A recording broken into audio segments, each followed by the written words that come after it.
नमस्कार दोस्तों, IndianMoney.com हिंदी पर आपका स्वागत है। मेरा नाम है फयाज। आज की वीडियो में हम लोग काफी इंटरेस्टिंग बात पर चर्चा करने वाले हैं। वो चर्चा इस बारे में है कि इंश्योरेंस एजेंट कौन कौन सी ऐसी बातें हैं जो आपसे छुपाते हैं, कौन कौन से ऐसे सच हैं जो आपको नहीं बताते हैं। ये आज आप जानेंगे इस वीडियो के माध्यम से। तो चलिए बिना किसी देरी के सीधा पॉइंट पर आते हैं। सबसे पहली बात जो आपको इंश्योरेंस एजेंट बोलते हैं वो ये है कि वो आपको ज्यादातर केसेस में एंडोमेंट प्लान्स रेकमेंड करते हैं। वो बोलते हैं कि यार ये बाकी के इंश्योरेंस अच्छे नहीं होते, एंडोमेंट प्लान सबसे अच्छा होता है। लेकिन ये आप एक सबसे बड़ी गलती करेंगे अगर आप एंडोमेंट प्लान्स को चुनेंगे, क्योंकि कभी भी जिंदगी में हमें इंश्योरेंस और इन्वेस्टमेंट को मिक्स नहीं करना चाहिए। अगर आप किसी भी इंश्योरेंस का प्रीमियम भर रहे हैं तो ये एक तरह के एक्सपेंस की तरह है। बेसिकली अगर आप एक बिल्डिंग में रहते हैं, जहां पर एक वॉचमैन ड्यूटी कर रहा होता है, तो अगर उस वॉचमैन को आप हर महीने सैलरी भर रहे हैं और अगर उस बिल्डिंग में चोरी नहीं होती है या फिर कोई चोर नहीं घुसता है, तो इसका मतलब ये नहीं कि आप उस वॉचमैन को पकड़ के मारेंगे या उस वॉचमैन से पैसे वापस लेंगे। बेसिकली उसी तरह से होता है इंश्योरेंस भी। आप इंश्योरेंस अगर ले रहे हैं तो यहां पर आप जो पे कर रहे हैं प्रीमियम्स, अपने मंथली हो, एनुअली हो, क्वार्टरली हो,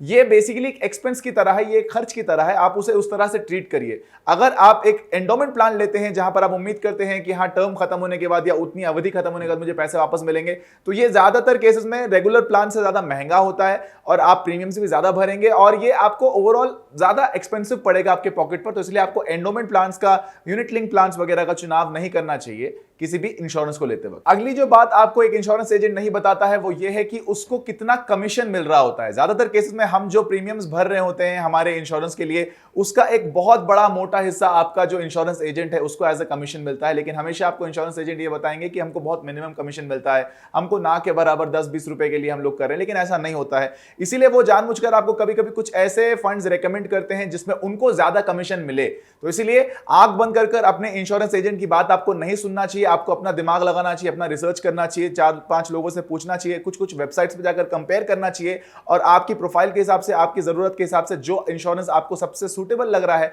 आपको उसी का चुनाव करना चाहिए। और अगर आपको पेपर वर्क वगैरह के लिए जरूरत पड़ रही है तब जाके आपको किसी भी तरह के इंश्योरेंस एजेंट का हेल्प लेना चाहिए। एक और जो बात आपको इंश्योरेंस एजेंट कभी नहीं बताएंगे, वो आपको कभी नहीं बताएंगे किसी भी टर्म इंश्योरेंस के बारे में। टर्म इंश्योरेंस बेसिकली एक ऐसा इंश्योरेंस होता है जिसमें आपको प्रीमियम्स काफी कम देने पड़ते हैं और यहां पर आप अगर डेथ होती है आपकी, अगर आप इंश्योरेंस लेने के बाद आपकी डेथ होती है उस अंतराल के दौरान, तो तब जाके आपको पैसे मिलते हैं।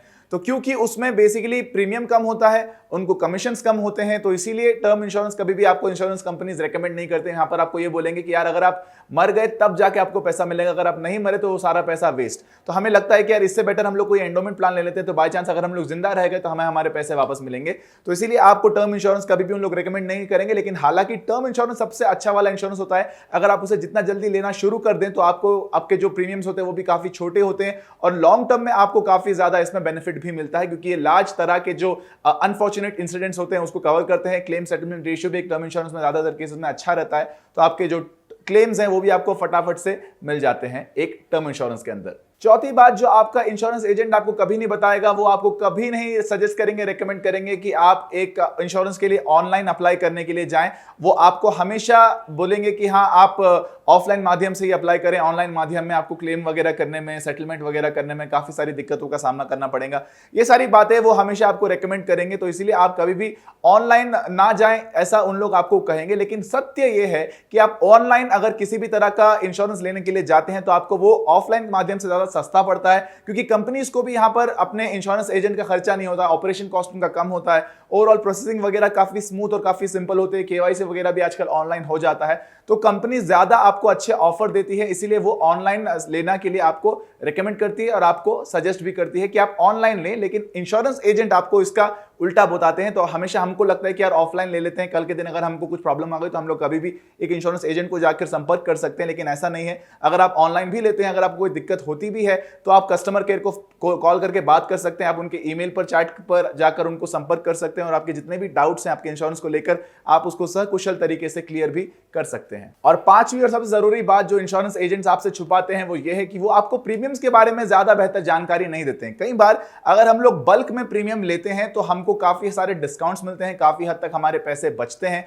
लेकिन आपको एक इंश्योरेंस एजेंट हमेशा बोलेगा कि आप मंथली सब्सक्रिप्शन लीजिए, बल्क में मत जाइए, एनुअल या हाफ ईयरली या क्वार्टरली मत लीजिए, हमेशा मंथली का चुनाव करिए, ऐसा आपको आपका इंश्योरेंस एजेंट बोलेंगे। लेकिन ये नहीं होता है सही, क्योंकि आप ऐसे अगर करने के लिए जाएंगे मंथली तो ये आपको ज्यादा महंगा पड़ता है, लॉन्ग टर्म में भी अगर आप देखें तो आपको हर महीने ये पे करना पड़ेगा। कई सारे ऐसे इंश्योरेंस आ गए हैं आजकल जो कि आप अगर बल्क में पे कर दें प्रीमियम्स तो आपको काफी हद तक सस्ता पड़ेगा। फॉर एग्जांपल मैं मेरा इंश्योरेंस बताता हूं, तो मैंने बेसिकली अपना 80 इयर्स तक का टर्म इंश्योरेंस करवा के रखा है, जिसमें बेसिकली मैं अपने 80 इयर्स तक पे नहीं करूंगा इंश्योरेंस को, मैं बस अपने 37 के होने तक के लिए पे करूंगा। यानी कि मैं अभी इस वक्त 25 साल का हूं, तो मैं अपने 37 तक होने तक ही पे करूंगा, अगले 12 साल ही पे करूंगा। और ये मुझे काफी हद तक सस्ता पड़ रहा है। ऑलमोस्ट मैंने अपने 1-1.5 लाख रुपए तक का प्रीमियम बचा लिया है इस तरह के प्लान को चुनकर। तो ऐसे भी आप भी अपने इंश्योरेंस को जब भी चुनाव करें तो आप उसमें भी समझदारी से चुनाव करें, ताकि आपको ज्यादा से ज्यादा पैसे बचा सकें और ज्यादा से ज्यादा आपको फायदा हो सके। अगर इस वीडियो से आपको फायदा हुआ तो इस वीडियो को लाइक कर दीजिए, अपने फैमिली के साथ, दोस्तों के साथ शेयर करिएगा। चैनल को सब्सक्राइब करके बेल आइकन को भी प्रेस करना ना भूलें, ताकि आप हमारे आने वाले किसी भी अपडेट को मिस ना करें। और अगर आप पर्सनल फाइनेंस के बारे में, करियर बिल्डिंग, फार्मिंग के बारे में सीखना चाहते हैं तो आप डाउनलोड कर सकते हैं फाइनेंशियल फ्रीडम ऐप। उसकी लिंक आपको डिस्क्रिप्शन बॉक्स में मिल जाएगी। मेरा नाम है फयाज और आप देख रहे हैं IndianMoney.com।